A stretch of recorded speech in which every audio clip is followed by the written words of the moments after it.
Welcome back, Caniac Chronicles. This is season 1, episode 34. This is a big one, folks. This is the second, this is about as big as it gets. There can only be one more episode that's bigger than this. It is the day after Carolina took lead of the Stanley Cup Finals, going up 3-2 against Vegas here. My wife and I were at the game yesterday, watching from 320, section 327. Had a nice, good view over the net that Carolina scores twice on. Man, to tell you the truth, these last 3 games specifically, I would say, have just been, it's like time has been moving in slow motion, for me at least. I've been really trying to take the time to soak in each one of these moments. It's not over yet, but all signs are go, and this is looking like this will be, a championship run for Carolina. And it's been building for 8 years now. Honestly, it's been building for 20 years. But with this team that we've been looking at, with the core that's been in these Hurricane jerseys for the last 8 years, it's been building for about 8 years. Let's start with game 4, because I think that's where we left off last talking about. So game 4, pivotal game in the series. Obviously, it's right up there with game 5. Game 4 and game 5 are definitely the two most pivotal games in any 7-game series. But Carolina's second game in Vegas. You need to split the series in Vegas. You do not want to come out of Vegas, down 3-1 in the finals. That would not be good. So Carolina has a big first period, as they always do. And we were at the watch party, so it was electric. We were at the watch party for both 3 and 4. And it was just an experience. I would say if you're able to go to the watch party, I would definitely encourage you to do it for Sunday. We have decided not to go to it. It's been a long week going to all these 2 watch parties and this game last night. It's, if you can't hear it in my voice, it's been exhausting, and it's been hot out too. That hasn't helped us. But we're creating memories, just like Rod says to the players, and for him, it's for the fans too. You're creating memories, creating times, good times. But anyways, we got a good. Honestly, it was funny, that first goal for Carolina, about 1 minute and 5 seconds into the game, I took particular notice of, because if you watch the replay on it, Chatfield fires the puck wide of the net in a very, very similar type of play that ended our game in double overtime against the Knights. It caroms off the boards. Those boards have heavy ricochets. It goes underneath Hart's stick, and it cuts to the front of the net, to the front of the crease, and Stankoven is able to pick it up and backhand it in around Hart. So a huge opening goal there for Carolina. If you're Carolina, you absolutely want to get the first goal of this game. You want to do it in every game you're in, but certainly this game 4, being down 2-1. Moments later, just over 2 minutes later, Jackson Blake has a great play in front of the net as well, on a pass from Ehlers and Taylor Hall.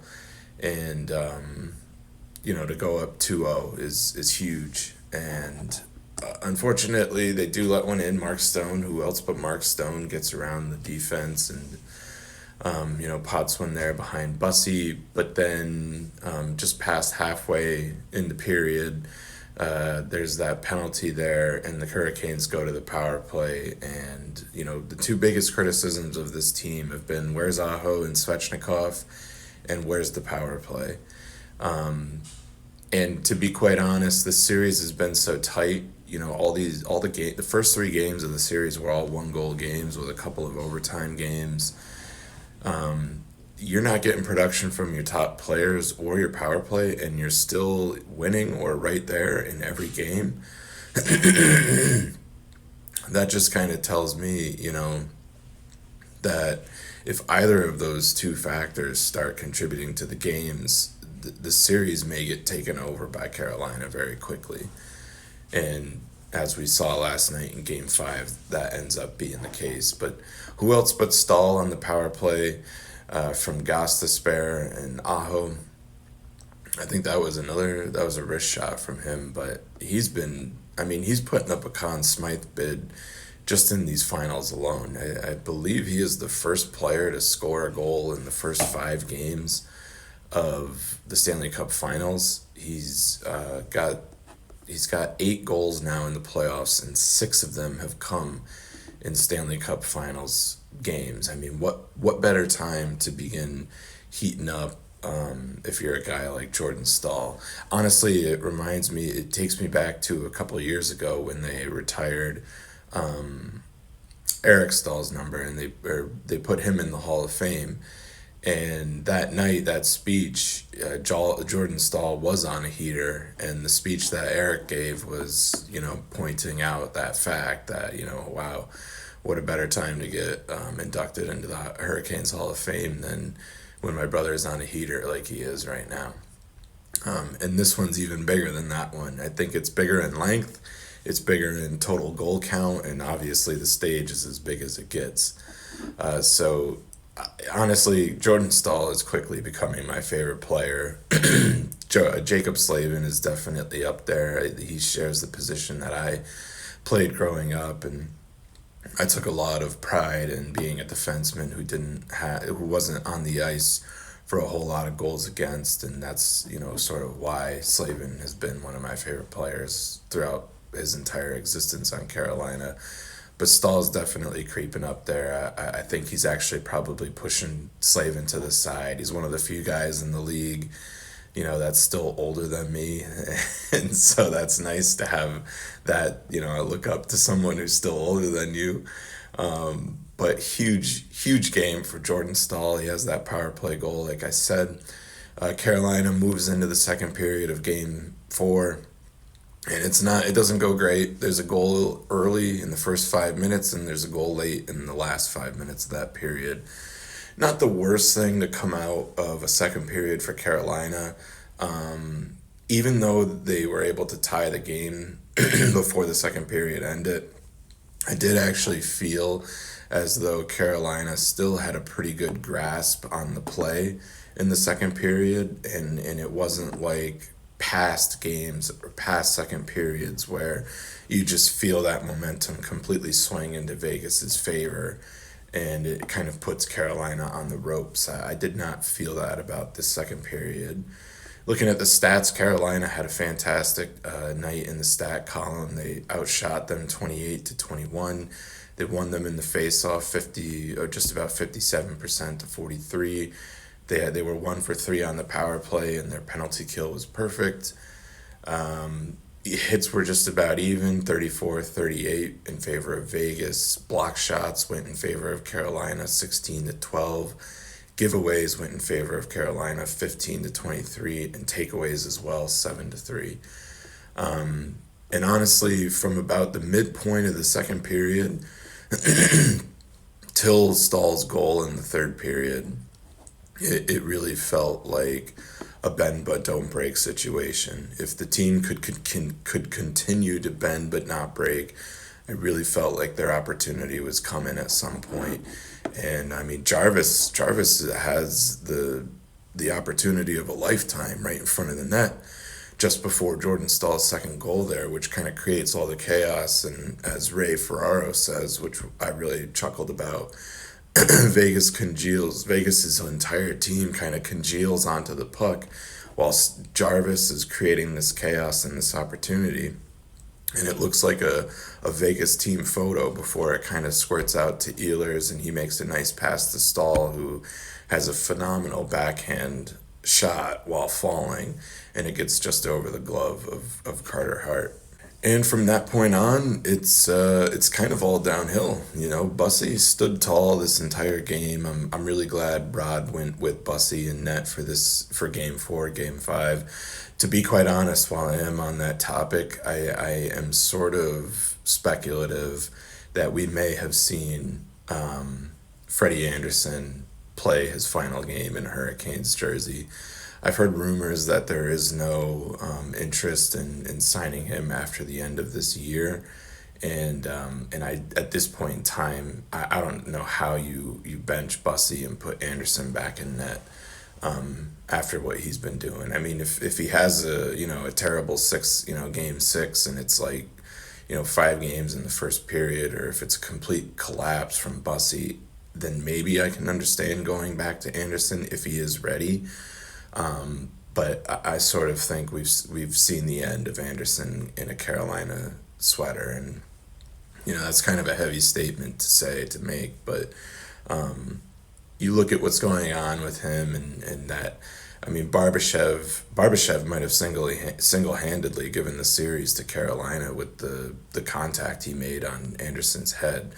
I think that sort of threw him off his game, and a lot of people have been speculating concussion, but whatever it did to him, it caused a physical toll on him. And you combine that with the mental toll of just the playoffs in general, with his career, the entire history of his career in the mix there as well. And then you also factor in the stuff with Claude Lemieux, his former agent. And I could see this, I can see why Freddie is probably, he might have even asked the coaching staff, I think I'm ready to bow out, let Bussy step in. If you're confident in Bussy, move forward with it, because I think Anderson who knows, it might even be the end of his career. He could win this, they could win this cup, and he could be done with hockey in general. Who knows? But Bussy has stood up. Bussy has done everything you could ever want for a goalie stepping in his position. I mean, you couldn't even expect this much from him given the circumstances. An undrafted, he's played it. This was his first year playing in an NHL game, period. And he had that phenomenal run in the regular season, and now he's having a phenomenal run at the end of the season. He's just so much more poised. He's so much more controlled. That was the word that I thought of last night. I know I was saying confident in a past episode. I think it was the last one. But it's more than just confidence. He's got a lot more control under his game, under his skates, with the puck. You directing players, shot calling while things are coming in and unfolding on him. I just feel so much more confident in watching this team with him behind the net. And you really saw it in the first and the third period last night when Vegas got some of their best chances of the game, and Bussy stood tall. And even in that second goal by Dorofeev, he was pretty annoyed with himself. He put that one on him. And I think even in the post game he mentioned it was him. But anyways, to close out game 4, we have some chaos in front of the net there, and Ehlers just rips a puck off the side of the boards to try and get it out. And hey, put some puck luck in your favor. The hockey gods really want this for you. The puck goes all the way down the ice and directly into the center of the net. 5-3 Carolina. That's all she wrote, more or less. I believe Carolina they were not on a penalty kill at that point. I thought they might have been, but I guess that was last night. But just a great game 4 from Carolina. I think some people were sort of speculating, was game 3 the back-breaking game for Carolina? Is it all coming apart now for them after game 3, kind of like it has in past seasons past series rather, with Montreal and Flyers? You can kind of see that game where when the team that doesn't win it, it's just like that's all they had, and like what more can you do in the next one besides sort of roll over and take the loss and hit the golf links. But not so much the case with Carolina. I didn't feel that way. It was a tough loss for sure. It was a fluky goal in double overtime, but I mean that 4-goal comeback it says all you need to know about it. It was not backbreaking. It would have been backbreaking if they got shut out, or if they couldn't even get a couple goals on the board before the end of the third period. I think that would have been backbreaking, or if they let off even a few more in regulation. That might have been backbreaking, but they came all the way back. They dragged Vegas into an extra period and a quarter of hockey, of not just hockey, but Stanley Cup Finals hockey. That rough and tough, battle testing type of hockey, and I think that actually hurt Vegas more than it broke Carolina's back. Game five, we'll move on to game five. Last night, again, I was in attendance, and on the rush, not on the rush, on the power play. No, it was on the rush. It was on it was a power play, and it was on the rush. Vegas has a good break in into the zone about 7 minutes into the game, and Eichel makes a fantastic pass all the way across the ice, finding Dorofeev on the back door, who slams it past Bussy.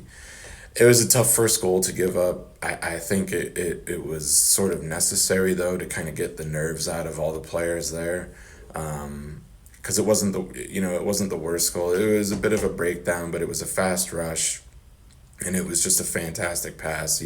If Bussy made that save, it would have been one of the best saves of the playoffs, bar none.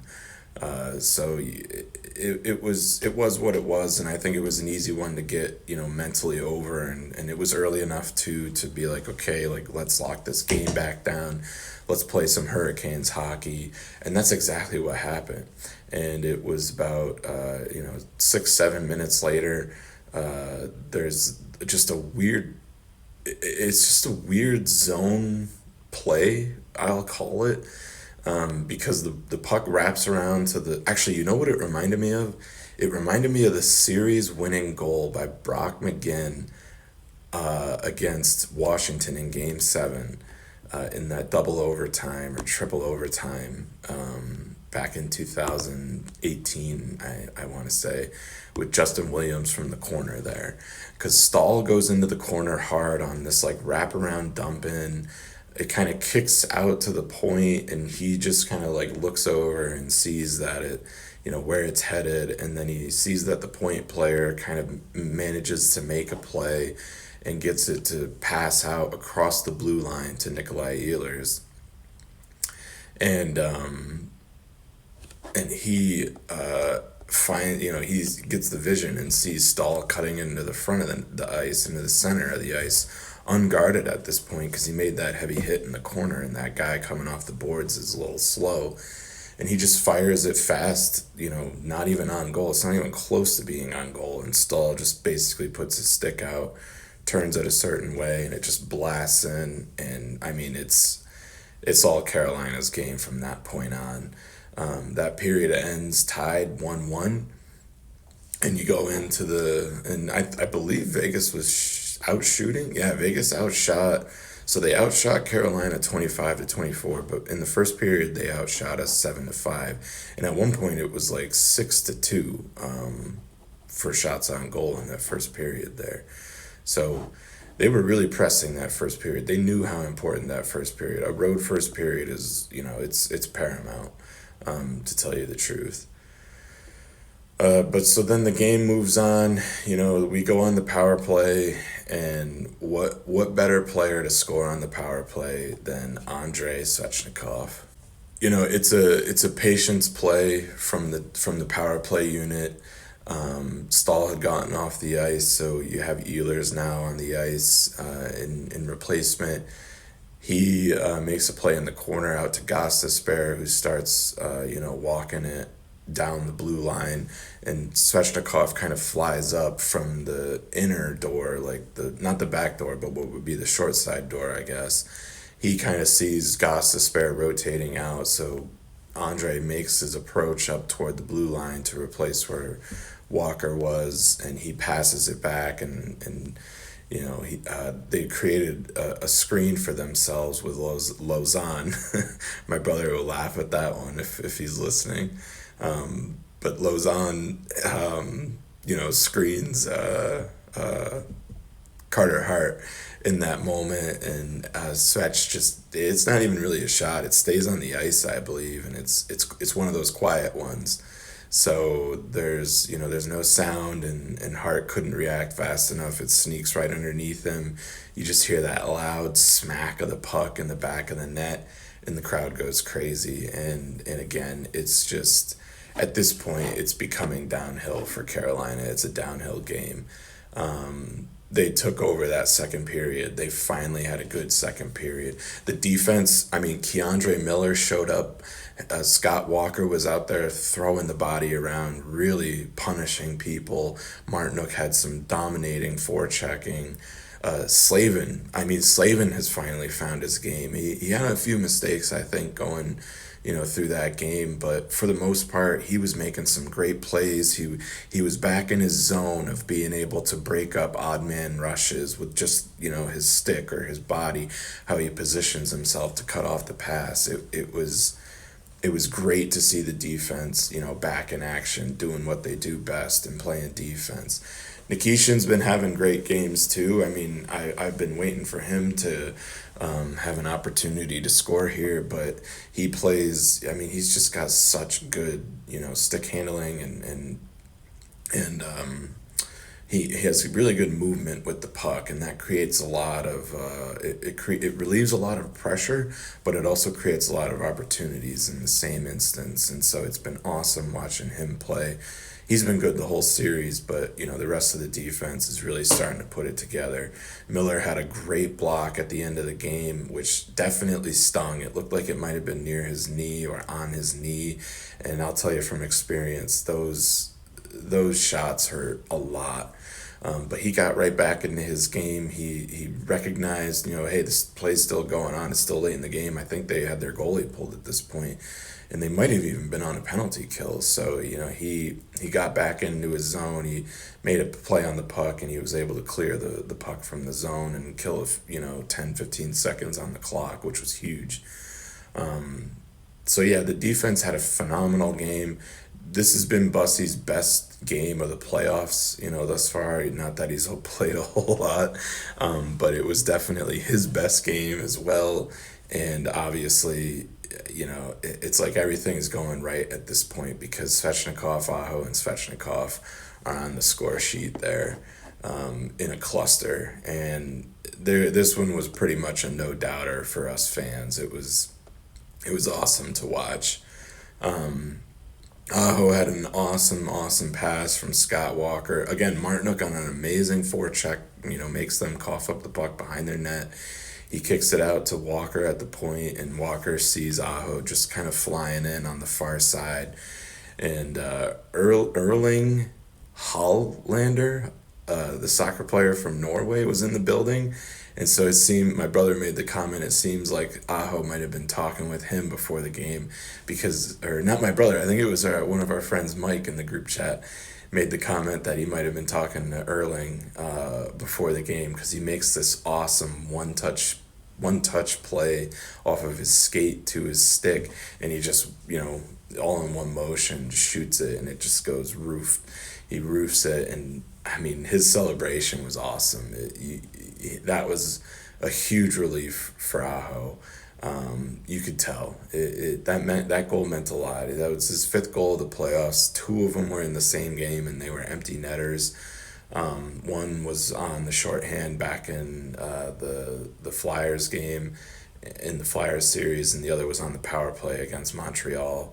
And that one was a big one, but this one was much bigger than that, and it was even strength too. So, love to see that from Aho. Love to see that for Aho. Love to see that for Carolina.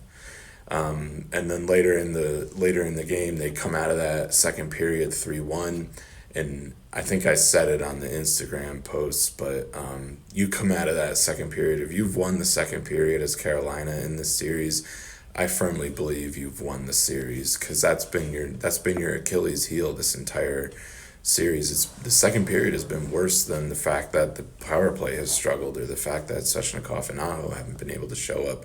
I think the fact that you've had such atrocious second periods has been the bigger, elephant in the room, to be honest. And so they take care of that business last night, and it's honestly, I keep saying it, it's smooth sailing from that point on. They're really getting under the skin of Vegas. Vegas took a lot of bad penalties. We did too, but they're more desperation penalties from that game. Ehlers took 2 delay a game penalties. I forgot what else we had. We had one more, but might have been Hall. I think Hall had a bad penalty. It might have been a too many men or whatever it was. Vegas was taking dumb ones. I mean, they were cross checking guys. They were making bad, ugly hits on players right in front of the refs. I think McNabb completely like suplexes Stankoven after his goalie has made the save and is waiting for the whistle. So they're really getting in Vegas's head. Vegas is starting to lose steam. They're starting to lose composure.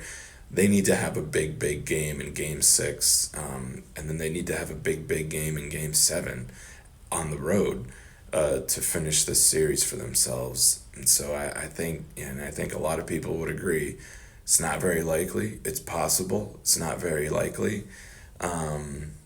So we'll see what happens, but it feels good to be a Hurricanes fan right now. It's, again, all the storylines this year. This has been the most storylines of any year before. And, it's the 20-year anniversary of the first Stanley Cup. This would be huge for a lot of players' firsts. This would be huge for a few players' second. But it's huge for the city. The city of Raleigh is buzzing. After the game last night, that was what I was taking in the most, was just all these fans. The watch party fans were still there, all the stadium fans that were coming out. I mean, it's just a feel good time. It's amazing. I've never been in a city for a championship of any kind, I would say. I've been to cities after the fact. I worked in Baltimore shortly after the Ravens won the Super Bowl, and I worked in Boston a week or two after the Patriots won one of their Super Bowls. But I've never been a part of the city for the championship run, and it's electric. It's awesome. At this point in time, if Carolina does manage to cough this up and Vegas has a miraculous comeback, first of all, kudos to them. But second of all, this has been the time of my life. This playoff run and this series specifically, and so it's they've already made up for all those bad Eastern Conference Finals years, but they have that behind them this year. They were 4-1 in the Eastern Conference Finals this year. I think very similar to Washington. When Washington finally managed to beat Pittsburgh, they won their Stanley Cup. I think similarly, when Carolina finally figures out to win the Eastern Conference Finals, they win their Stanley Cup. So Game 6 is Sunday, 8 o'clock on ESPN, like every other one. Make sure to tune in, make sure to watch. I'll be watching. And, it's just history is being made. And one other thing, the ratings on this Stanley Cup are through the roof.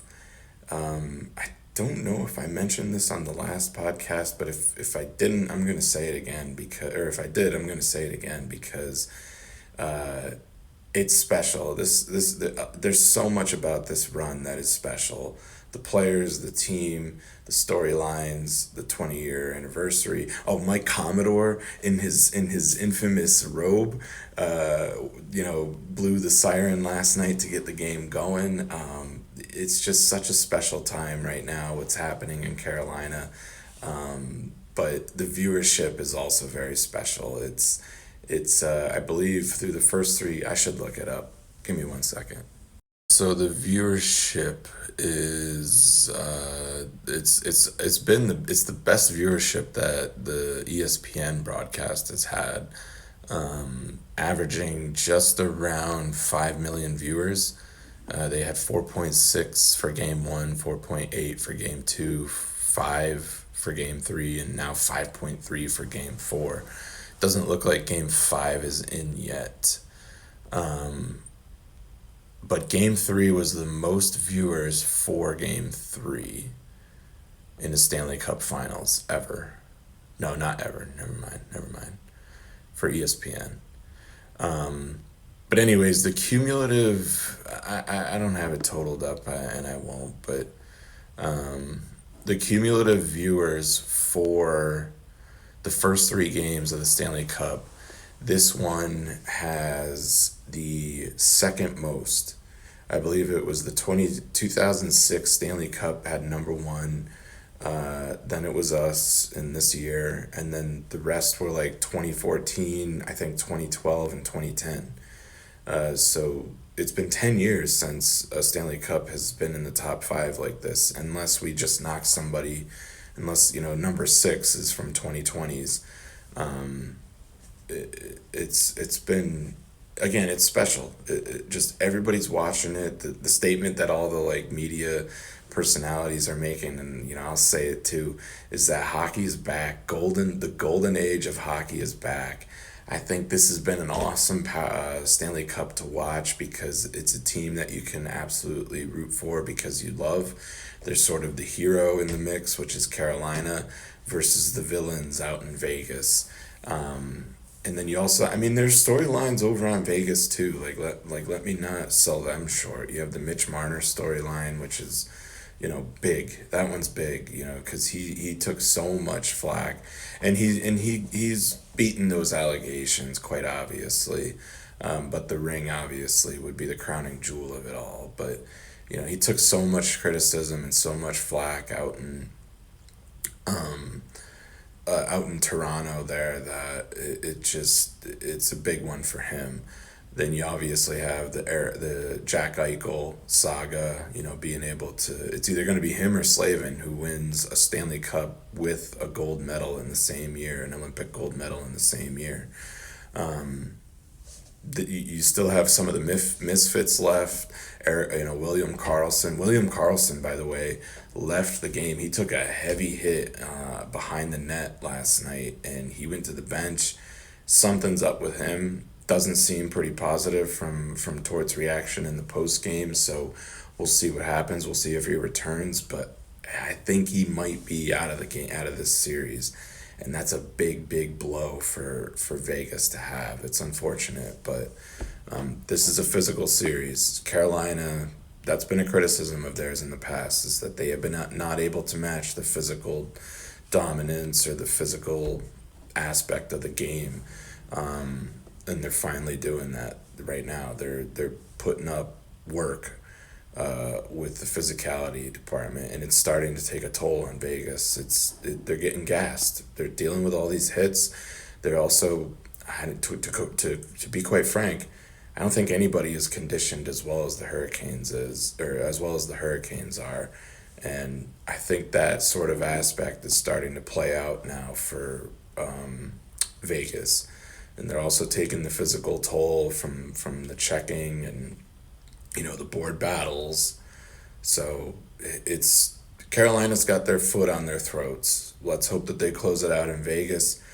I think the Vegas game is going to be 50-50, but if this thing comes back to Carolina, just like in true 2006 fashion, I think you absolutely own the Game 7, and it's pretty much a no-doubter throughout that game that this series is going to go in Carolina's favor. But without further ado, folks, I do appreciate you tuning in and listening if you are.